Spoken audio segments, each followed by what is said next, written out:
Vô cái này à, 11 tháng 1 nó mở ra bằng cái bây giờ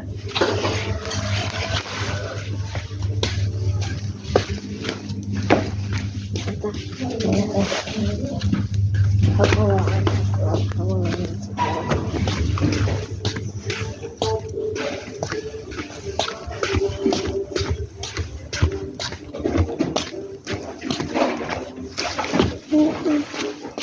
đâu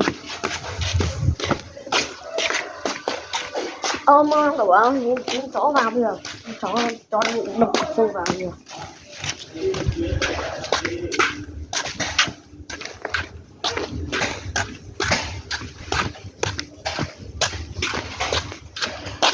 xong rồi